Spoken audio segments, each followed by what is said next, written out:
नमस्कार।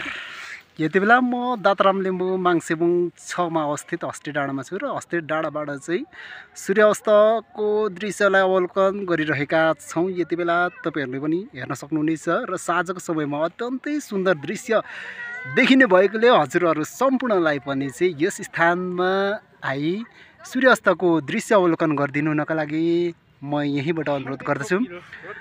र यति बेला पारी देखिरहेको छ मिक्लाजुङको चुचुरो भने तलबाट बादलले ढाकिरहेको छ र सूर्यास्त हुने क्रममा छ यति बेला। र आज विशेष भाइटिकाको अवसरमा हाम्रो टिम पनि हस्ती डाँडामा चाहिँ आएका छौँ र यति बेला सूर्यास्तको समयलाई मेरो छोटो भिडियोमा कैद गरिरहेको छु। र यहाँ चाहिँ माङमालुङ चिया बगान रहेको छ हस्ती डाँडामा र यहाँबाट तल देखिएको क्षितिजमा देखिएको चाहिँ हाम्रो तराई क्षेत्र पर्दछ र तराईको विशेष गरी यहाँबाट झापा जिल्लालाई चाहिँ राम्रोसँगले निहाल्न सकिन्छ।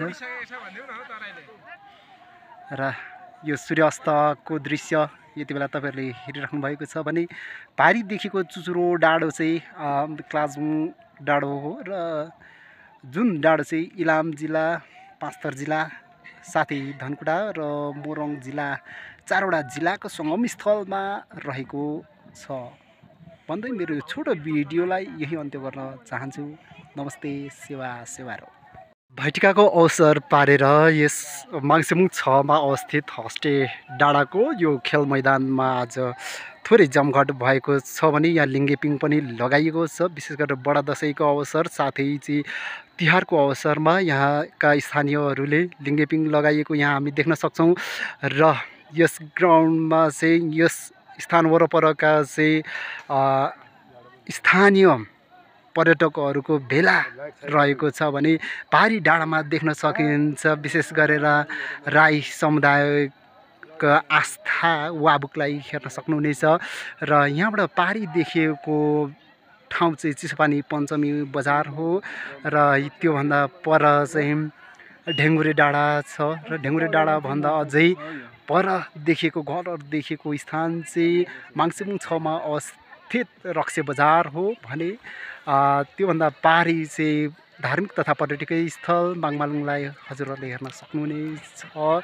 र यति बेला म फेरि पनि चाहिँ हस्ती डाँडाको चिया बगानलाई फेरि पनि हजुरहरूमा चाहिँ देखाउन खोजिरहेको छु र अत्यन्तै सुन्दर दृश्य देखि पश्चात यहाँ भिडियो चाहिँ मैले तयार गर्न खोजिरहेको छु।